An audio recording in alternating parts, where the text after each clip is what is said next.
Hello guys, welcome to our channel Vaiganidhi vlogs. ഇന്ന് നമ്മൾ വന്നിരിക്കുന്നത് ഒരു ചെമ്പരത്തി താളി ഉണ്ടാക്കുന്നതിനെ കുറിച്ച് പറയാൻ വേണ്ടിയിട്ടാണ് കേട്ടോ. ഹെയറിന് വളരെ നല്ലൊരു കാര്യമാണ് ചെമ്പരത്തി താളി.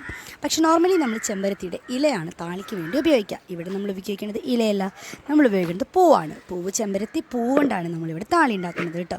എങ്ങനെയാണ് അതുണ്ടാക്കാൻ നമുക്കൊന്ന് നോക്കാം. ഇപ്പോൾ ട്രെൻഡായിട്ട് കൊണ്ടിരിക്കുന്നത് താളി തന്നെയാണ്, നമുക്കൊന്ന് നോക്കാം കേട്ടോ. എന്നാലും ചെമ്പരത്തിപ്പൂ കൊണ്ടുള്ള താളി നിങ്ങൾ ചിലരെങ്കിലൊക്കെ തേച്ചിട്ടുണ്ടാവും. അപ്പം നമുക്കതൊന്ന് നോക്കാം കേട്ടോ. ചെമ്പരത്തിപ്പൂവിൻ്റെ അറ്റത്തായിട്ട് കാണുന്ന ഈ പച്ച, അതൊക്കെ നമ്മളൊന്ന് കൈകൊണ്ട് ഇങ്ങനെ ഞൊരടികെട്ടായിട്ട് കളയണം. അതിൻ്റെ എല്ലാ സാധനങ്ങളും കളഞ്ഞ് ചെമ്പരത്തി ഇതുപോലെ ക്ലീൻ ആക്കിയിട്ട് എടുക്കുക.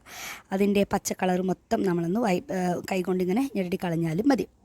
ചെമ്പരത്തിൻ്റെ മുകളിൽ എന്തെങ്കിലും ചിലന്തി വലയോ പുഴുക്കളോ അങ്ങനെ എന്തെങ്കിലും അരിച്ചിട്ടുണ്ടെങ്കിൽ അതൊക്കെ കളയുക. ഇങ്ങനെ പുഴുക്കടി വന്ന ചെമ്പരത്തിയൊന്നും നമ്മുടെ തലയിൽ തേക്കാനായിട്ട് എടുക്കരുത് കേട്ടോ. ഹെയർ എന്ന് പറഞ്ഞു കഴിഞ്ഞാൽ പെട്ടെന്ന് കേട് വരുന്ന ഡാമേജ് ആവുന്ന ഒരു സാധനമാണ് ഹെയർ.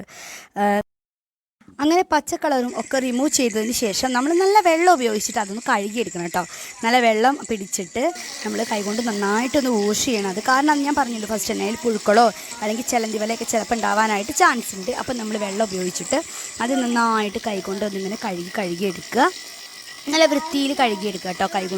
കൈ ഉപയോഗിച്ച് നല്ലോണം ഒന്ന് കഴുകിയെടുത്താൽ മതി. നല്ല വൃത്തിയിലൊന്ന് കഴുകിയെടുക്കാനായിട്ട് ട്രൈ ചെയ്യുക. അപ്പോൾ നമുക്ക് ക്ലീനായിട്ട് തന്നെ അത് കിട്ടും.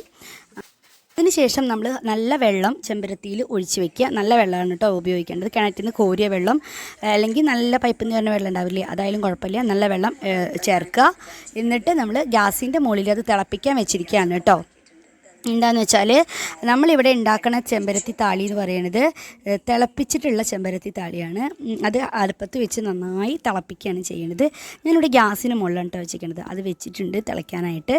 വെള്ളമൊക്കെ ഒഴിച്ചിട്ട് ആവശ്യത്തിനുള്ള വെള്ളം ഒഴിച്ചാൽ മതി. അതിന് ശേഷം ഇതാ ചൂടായിട്ട് ഇങ്ങനെ ആവി മാറും. ഇതിൻ്റെ ഒരു കളർ മാറിയിട്ട് തിള വന്നു കഴിഞ്ഞാൽ ചെമ്പരത്തി പൂ മുഴുവനായിട്ട് വാടി അതുപോലെ വെന്ത് റെഡി ആയിട്ടുണ്ടാവും.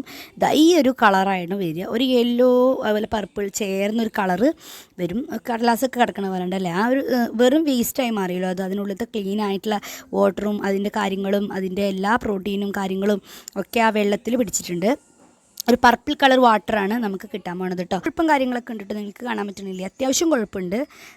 കണ്ടോ, ആ വെള്ളം കാണുമ്പോൾ നമുക്ക് അറിയാൻ പറ്റണില്ലേ, നല്ലൊരു നൂല് പോലെ വരുന്നില്ലേ, അത് കുഴപ്പമാണ് കേട്ടോ. പിന്നെ അതിൽ ഒരു ഇല പോലെ കിടക്കുന്നത് എന്താണെന്നറിയോ, ഞാൻ ഇങ്ങനത്തെ താളി അരിക്കുമ്പോൾ അതിപ്പോൾ എന്ത് താളിയാണെങ്കിലും ഞാൻ അതിൽ കരിവേപ്പില ചേർക്കാറുണ്ട്. കരിവേപ്പില നല്ലതാണ് തലയ്ക്ക് കേട്ടോ. കരിവേപ്പില ചേർക്കുന്നത് വളരെ നല്ലതാണ്. അപ്പോൾ ഞാൻ എണ്ണ കാച്ചുമ്പോഴും ഒക്കെ അങ്ങനെ കരിവേപ്പില ചേർക്കാറുണ്ട്. അപ്പോൾ ഞാൻ അതൊക്കെ ഒന്ന് പറക്കി കളയട്ടെ കേട്ടോ. കരിവേപ്പിലയുടെ കളറാണത്. അപ്പോൾ അതൊക്കെ ഒന്ന് പറക്കി കളഞ്ഞിട്ടുണ്ട്. ഇങ്ങനെ ഒരു ഇതിലാണ് കേട്ടോ കിട്ടുക. കണ്ടില്ലേ, നല്ലൊരു കൊഴുപ്പും കാര്യങ്ങളൊക്കെ ആയിട്ടുള്ള ടെക്സ്ചറിൽ നമുക്കത് കിട്ടും. കാണുമ്പോൾ തന്നെ ഒരു ഭംഗിയൊക്കെ ഇല്ലേ. അപ്പോൾ ഇതാണ് കേട്ടോ, ഇത് തലയ്ക്ക് വളരെ നല്ലതാണ്. എല്ലാവരും ഇത് ഇങ്ങനെ തന്നെ ഉപയോഗിക്കുക. വളരെ നല്ലതാണ്. നമ്മുടെ തലയിലുണ്ടാകുന്ന ഡാമേജും കാര്യങ്ങളും ഒക്കെ പോവും.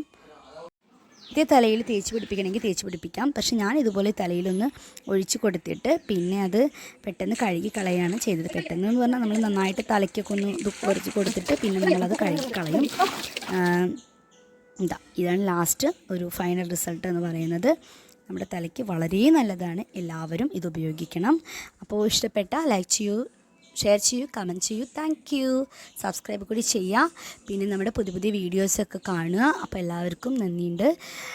അപ്പോൾ ക്യാമറമാൻ നന്ദുവിനൊപ്പം വൈഗാനിധി വ്ളോഗ്സ്. Thank you.